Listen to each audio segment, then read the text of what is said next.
Chapter 5 divine soul spirit. Shaurya कबीले के सभी लोग हैरान भी थे और डरे हुए भी, क्योंकि अगर रविंद्र कबीले ने उनसे सारे सौदे तोड़ दिए तो उसके कबीले के लिए अपनी गौस जमाना मुश्किल हो जाएगा। दूसरे पुराने दुश्मन उनसे बदला लेने जरूर आएंगे। प्रिया बेटा, इतना गुस्सा क्यों हो रहे हो हम पर? शौर्य कबीले के मुखिया ने बोला।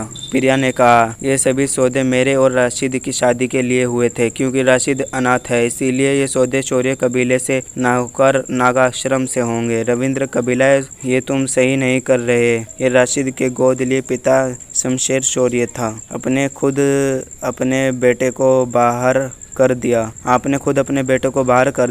आप चुप रहिए। और हमें ये भी पता है कि राशिद रघुनाथ परिवार का आखिरी वारिस है। तुम अपना सौदा सीधा रघुनाथ कबीले के लिए खर्च करेंगे, प्रिया ने कहा और वहाँ से चल दी। सभी शौर्य कबीले के लोग प्रिया को रोकने की कोशिश कर रहे थे, लेकिन उनकी हिम्मत नहीं थी कि वो रविंद्र कबीले को रोक सके। रविंद्र कबीले के सामने शौर्य कबीला कुछ भी नहीं था। पिताजी, इस रोहित ने मुझे घटिया सोच के साथ राशिद को उकसाया था। ये मुझे अपनी रखेल बनाना चाहता था। उसको मार डालो, प्रिया ने नफरत की नज़र से रोहित की तरफ देखते हुए कहा। पिताजी, मुझे बचाइए, रोहित ने सीधा बोला। लेकिन किसी की हिम्मत नहीं हो रही थी कि रविंद्र कबीले से पंगा लेने की। प्रिया के पिता ने सीधा अपनी सोल स्पिरिट का फायर फिनिक्स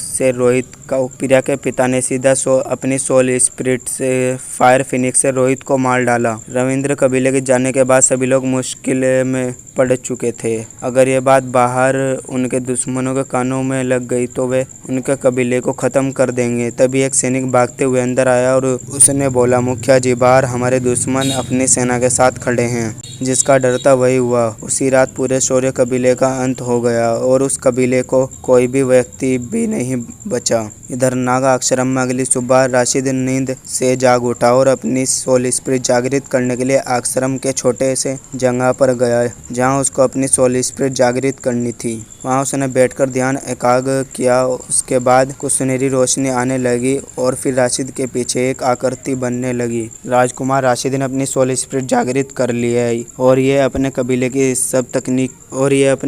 की अब तक की सबसे ऊंची रैंक की सोल स्पिरिट है, जिसका नाम है पवित्र सुनहरा नाग, जिसके पास सभी तरह के तत्वों को इस्तेमाल करने की ताकत है और ये दैविक शक्ति के लेवल की सोल स्पिरिट है। यह सुनकर पूरा कबीला खुशी से उछल पड़ा और राशिद को भी खुशी हो रही थी, क्योंकि उसको अपना कबीला मिल गया था जिसको उसकी जरूरत थी। तभी एक गुप्तचर ने आकर आश्रम के कुलपति के कानों में कुछ कहा, जिसके बाद उस कुलपति ने राशिद से कहा, क्या तुम शौर्य कबीले से बदला लेना चाहते हो? इस पर राशिद बोला, मैं जरूर लेता, लेकिन मेरे पास अभी उतनी ताकत नहीं, शायद भविष्य में ले पाऊँ। अब तुम्हें बदला लेने की कोई ज़रूरत नहीं, क्योंकि तुम्हारी मंगेतर प्रिया ने सारे सौदे शौर्य परिवार से काट दिए हैं, जिससे शौर्य कबीले के दुश्मनों ने उन्हें कल रात में पूरी तरह से ख़त्म कर दिया है। उनमें से एक तुम्हारा बड़ा भाई रोशन भी है। कुलपति ने कहा, मेरा बड़ा भाई? क्या मैं उससे मिल सकता हूँ? राशिद ने पूछा। ज़रूर, क्योंकि तुमसे ज़्यादा खुश तुम्हारा भाई होगा। रोशन अब दुनिया घूमने जा सकता है, क्योंकि उसको कबीला संभालने से कोई लेना देना नहीं है और यह कबीला वे तुम्हें सौंप जाएगा, मुखिया ने कहा। अब तुम्हें अपने इस मंगेतर के बारे में भी जान लेना चाहिए, ताकि तुम इस कबीले को आगे चला सको। यह भी तुमसे उतना ही प्यार करती है जितना कि प्रिया, और इसकी शादी तुमसे 1 महीने उम्र में हो गई थी। कुलपति ने इतना बोलकर एक लड़की को इशारा किया। फिर एक लड़की सामने आती है जो राशिद की उम्र की लग रही थी। साथ में वह लड़की दिखने में खूबसूरत भी थी। नीली आंखें, कोरी त्वचा, तीखे ने नक्शे, जो भी बोलो कम थे। उस लड़की के लिए राशिद ने उस लड़की से ज़्यादा खूबसूरत लड़की नहीं देखी थी, लेकिन वे अभी भी प्रिया से प्यार करता था। वह इस लड़की के लिए प्रिया को धोखा नहीं देना चाहता था। वह लड़की बोली, मेरा नाम रवीना है, मैं तुम्हारी पहली मंगेतर हूँ, जिसकी शादी तुमसे जन्म के बाद ही हो गई थी। यह सुनकर राशिद चौंक गया और बोला, ये पहली मंगेतर मतलब मेरे और भी मंगेतर भी है? ये मेरे स्वर्गवासी माता पिता, आपने कितनों के साथ मेरा रिश्ता लगवाया है? राशिद की बात सुनकर आश्रम के लोग हंसने लग गए और जोर से बोलने लगे। राजकुमार, अभी तो ये शुरुआत है, आपको अपनी प्रजा के साथ साथ अपनी बहुत सी पत्नियों का भी ख्याल रखना होगा। इतना बोलकर सभी लोग फिर से और जोर जोर से हंसने लग गए। तभी कुलपति ने बोला, बेटा राशिद, तुम्हारी कुल 5 मंगेतर है, जिनमें तुम आगे चलकर मिलोगे।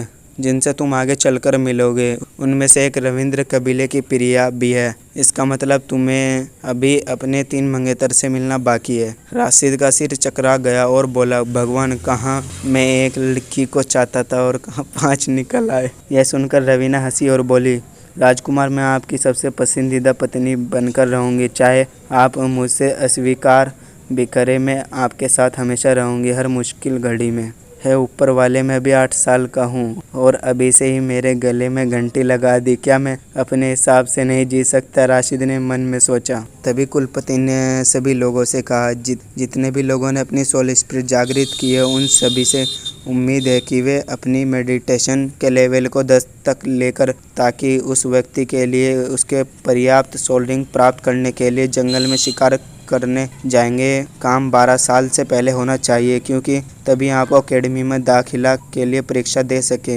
इतना कहकर सभी लोग वहां से चले जाते हैं और पीछे रह जाते राशिद और रवीना। रवीना कुछ बोलती, तभी पीछे राशिद को एक जानी पहचानी आवाज़ आई। राजकुमार राशिद, तुम ये किस लड़की के साथ घूम रहे हो? ये प्रिया रविंद्र थी। प्रिया थोड़ा आगे आई और उसका मन पहले उस लड़की से झगड़ने का हुआ, लेकिन आगे जाकर वे देखती है कि वे लड़की को जानती है। प्रिया, रवीना, ये तुम हो? रवीना, प्रिया, बहुत दिनों के बाद मिल रहे हैं। इतना बोलकर दोनों लड़कियां गले मिलने लग गई और पीछे राशिद असमंजस में पड़ गया। प्रिया, राशिद, तुम्हारी दूसरी मंगेतर मेरी सहेली रवीना है, मुझे पता ही नहीं था। राशिद, हाँ, मुझे भी नहीं पता था।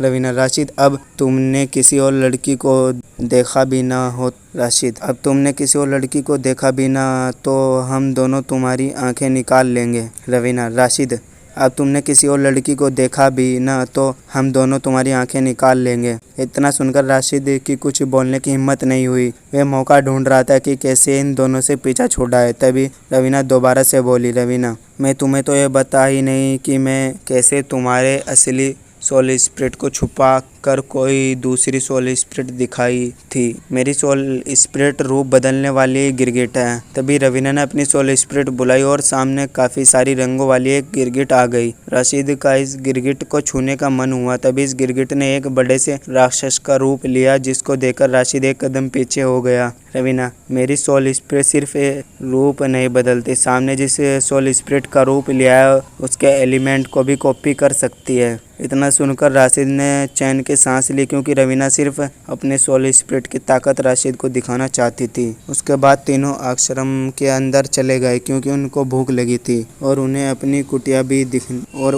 कुटिया भी देखनी थी। कुछ वक्त आगे जाने के बाद राशिद बावर्ची के पास गया और वहाँ खाना ऑर्डर देने के बाद राशिद अपने दोनों मंगेतर के साथ पास के पेड़ के नीचे बैठ गया। थोड़ी देर के बाद उसका खाना आ जाता है। राशिद, तुम दोनों ने अपनी पहले सोल रिंग प्राप्त कर ली है। रवीना, मैंने अभी तक प्राप्त नहीं की, मुझे तुम्हारे साथ प्राप्त करनी है। प्रिया, मुझे भी अपनी पहली सोल रिंग लेनी है। राशिद, मुझे अभी लेवल 10 तक पहुंचना होगा, तभी मैं अपनी सोल रिंग को प्राप्त कर सकूंगा। वहां से अपना भोजन खत्म करने के बाद तीनों अपनी कुटिया ढूंढने जाते हैं, लेकिन वहां उन्हें अपनी कुटिया नहीं मिलती। तभी एक व्यक्ति राशिद के पास आकर बोलता है, राजकुमार, जो सबसे बड़ी कुटिया आपको दिख रही है वह आप और आपके मंगेतर की कुटिया है। इतना सुनकर राशिद असहज हो गया, क्योंकि वे अकेले रहना चाहता था। लेकिन इस बात से प्रिया और रवीना खुश थे, क्योंकि वे राशिद पर नजर रख सकते थे और कब राशिद बाहर जाएगा उन्हें सब पता रहेगा। इसमें भी सारा प्लान रवीना का ही था। बहरहाल तीनों अपनी कुटिया में रात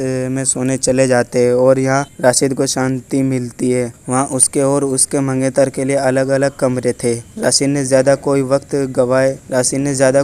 गवाए सो गया, क्योंकि उसको अपना कल से लेवल 10 तक पहुंचना होगा, ताकि वह अपनी सोल रिंग ले सके। उसी रात सभी आराम से सो रहे थे, मगर राशिद के कमरे में रात को सुनहरी रोशनी आ रही थी। वहाँ राशिद आराम से सो रहा था और उसके ऊपर एक ड्रैगन हवा में उड़ रहा था। थोड़ी देर बाद राशिद नींद से जाग उठा और अपने सामने एक ड्रैगन को देखकर डर गया। यह भी राशिद की असली soul spirit golden divine dragon. वह ड्रैगन थोड़ी देर हवा में तैरने के बाद बोलता है, ड्रैगन, राशिद, तुमसे एक ऐसी सोल स्पिरिट जागृत की है जो अभी सामने नहीं आएगी। आएगी। मैं तभी अपने असली रूम में आऊँगा जब तुम मुझे अच्छी तरह से इस्तेमाल करोगे। मैं तब तक के लिए पवित्र सुनहरे नाग के रूम में रहूँगा ताकि तुम उन खतरों से बचे रहो जो शायद तुम्हारे पिता ने सहा है। राशिद, मतलब मेरे पिता के मरने का कारण शौर्य कबीला नहीं है। ड्रैगन, नहीं, शौर्य कबीला तुम्हारे पिता को मारने जरूर गया था, लेकिन असली कातिल कोई और है। ये बात मुझे इस आश्रम में आने के